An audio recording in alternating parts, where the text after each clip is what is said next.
Wala pa man si BBM sa pwesto. Nangyari yung Yolanda. Oo. Is Noynoy Aquino. Oo. So si Duterte ang tumutulong dito. Tinuloy. Kasi, opo, siya ang tumulong talaga. So si BBM wala pang naitulong ngayon? Walang natulong yun po. Kasi wala pa siya sa posisyon eh. Hindi, 2 taon na kasi nakalipas. Sabi niya kasi 2 years ago pa lang daw naumpisan ang pagtulong.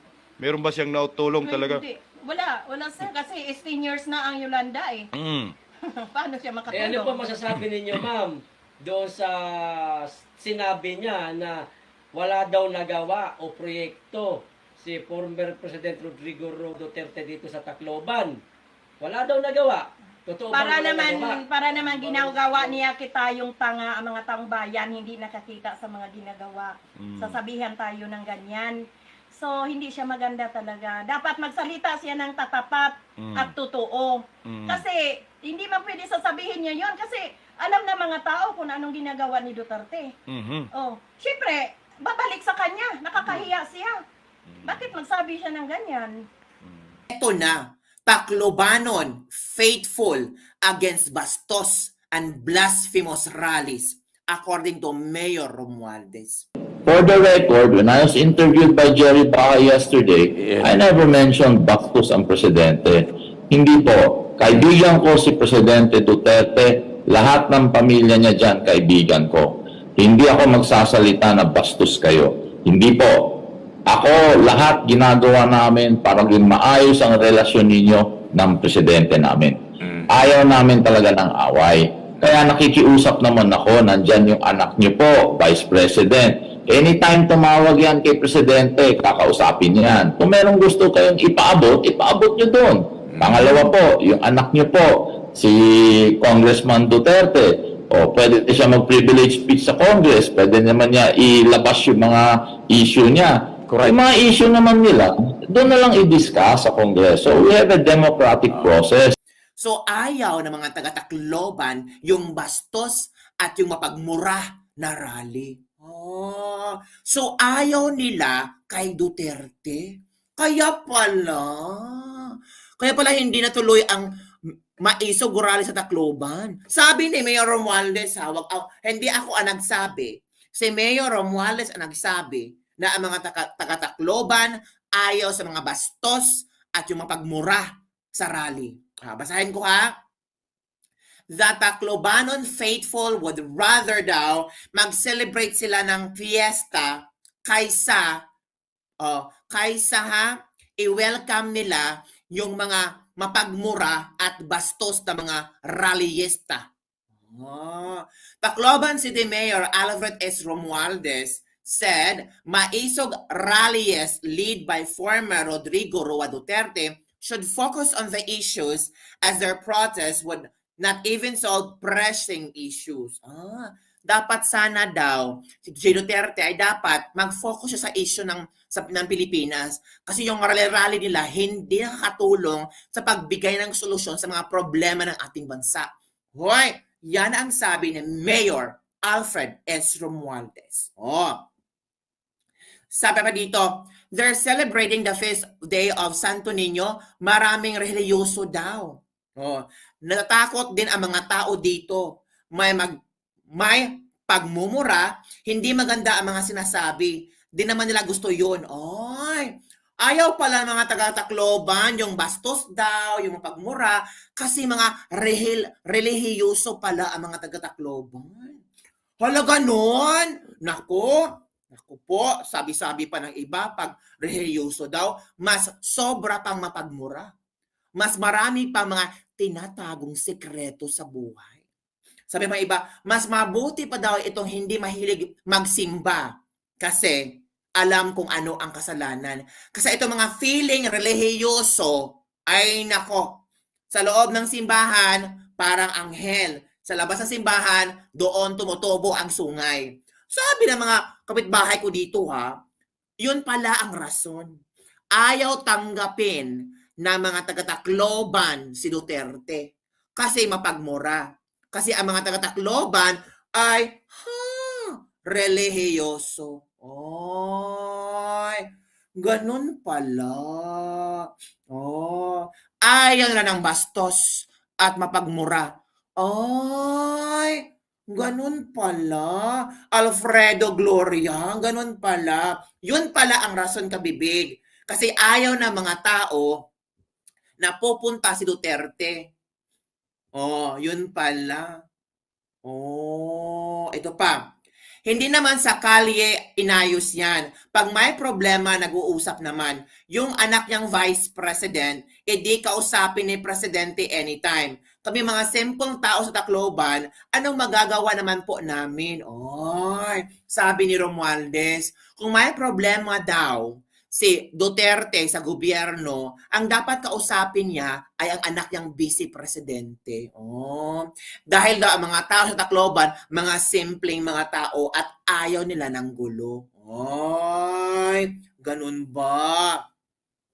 Tingog Party List Representative Jude Asidre agreed with Tacloban Faithful saying, huwag naman sana gamitin ito na pamamaraan para mambastos. Mas marami pa yatang mura, wala naman ako narinig na panalangin. Ay, maisog, Mayor Romualdez also slammed Maisog rallies for compelling people to go outside when typhoon was striking the country, stressing the local government was just protecting citizens. Oh, wag nang ganon. Bakit palalabasin ang mga tao kung umuulan? Masama ang panahon, tapos may mga mangyayari, syempre, sagot din namin yun. Kaya pala, Mayor, yung mga truck ay nasa plaza. No, Mayor, no?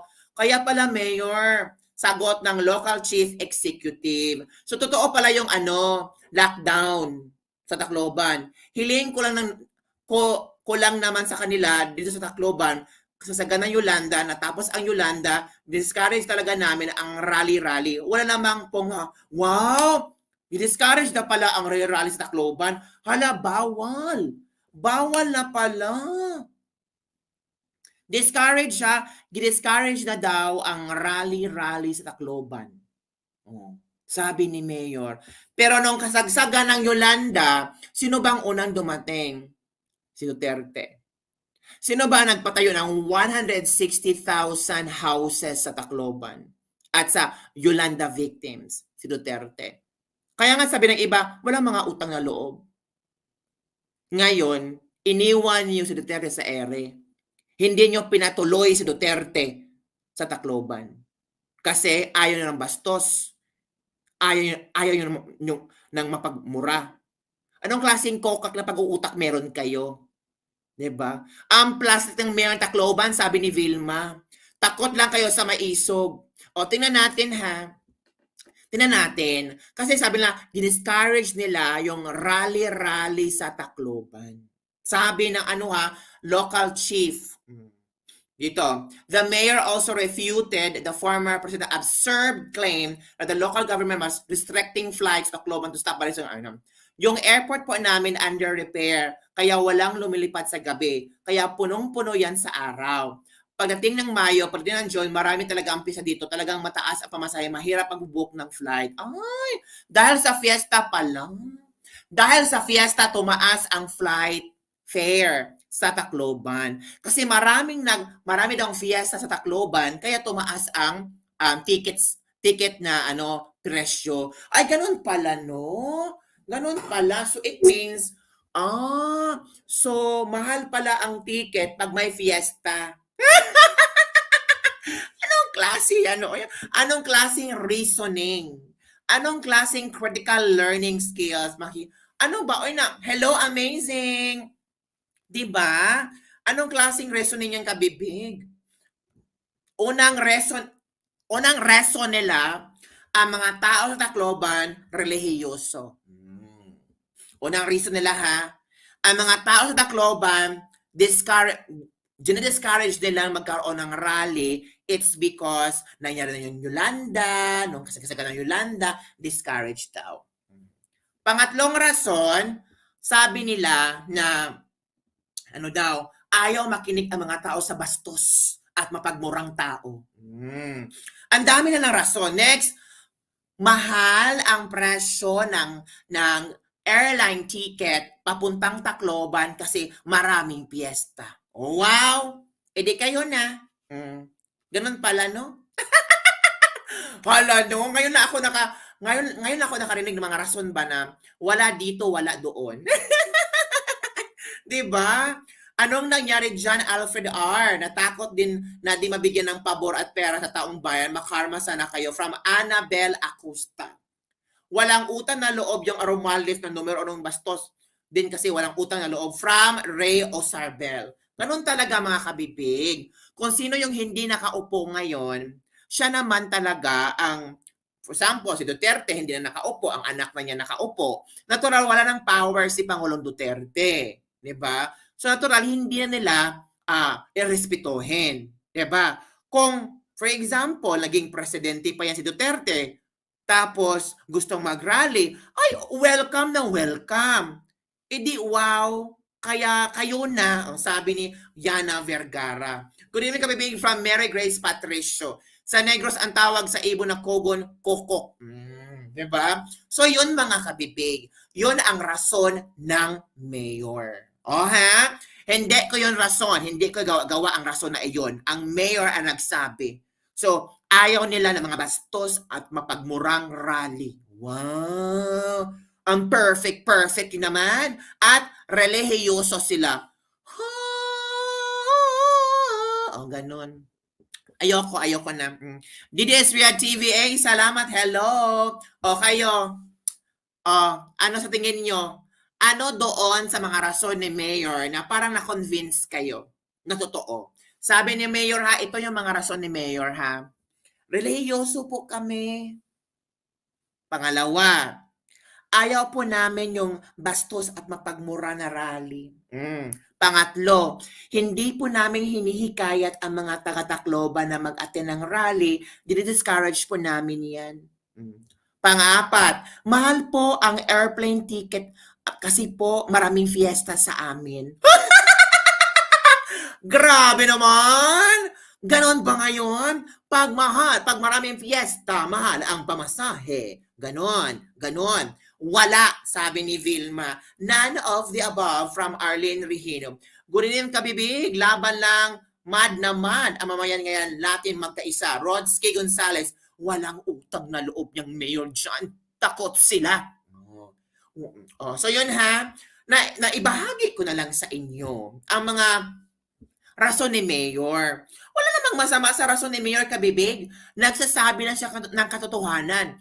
Di nagsasabi siya ng katotohanan sa kanya. Pero hindi mo madidiktahan ang mga tao. Kasi ang mga tao may sariling analysis. Kung yun ang rason ni Mayor, iba din ang rason ng mga ibang tao. And Mayor is, ang tawag dito, in behalf of the Taclobanon. Dinala ni Mayor lahat ng mga taga-Tacloban. Si Mayor na ang speaker nila. Ako na ang masasalita para sa mga taga-Tacloban. Ito ang aming rason na ayaw namin na magkagulo. Na kasi kami, mga relihiyoso lang kami. Ayaw namin na umaten ng mga rally na bastos at mapagmura. Kasi relihiyoso kami. Ay, kayo na talaga, as in. Oo. Lahat ng taga-Tacloban, paputang langit. Di ba? Masasabi ko lang plastic. Sabi ni Yana Vergara. Kasi sinungalingan yung mga rason na rehiyosong mayor na may sungay naman siguro. Ito ang dapat tawagin na professional liar from Ray Osarbel. Sabi ni Ray Osarbel ha, basta ibinigay ko lang sa inyo ang mga rason at explanation ni Mayor Romualdez kung bakit hindi na nag-proceed ang Maisog Rally. Kasi relihiyoso po kami. Ayaw po naming makinig sa mga rally na bastos at mapagmura. Tapos po, mataas po ang sale sa ticket sa mga airlines kasi marami pong fiesta sa amin. Yun po ang aming rason. Sana po ay inyong maintindihan. Salamat po. Ay, nako. Bahala siya. Okay. Kabibing, ano ba ang next mong topic? Ito na. Ito, mawiwindang talaga kayo. Ano ba yan, kabibig? Alam nyo ba si Doris Bigornia? Si Doris Bigornia. Nako. May pahirit si Doris Bigornia. Ano ba yan, kabibig? Anong pahirit ni Doris Bigornia? Nako. Nag-news si Doris Bigornia kanina tungkol sa lakbay-lakbay ni Apo Lakbay. Oo. Yung piliin mo ang mag-abroad. Piliin mong lumakbay sa... ano bang kanta, oy? Piliin mong lumakbay sa ibang bansa kasi maraming pledges ng pledges.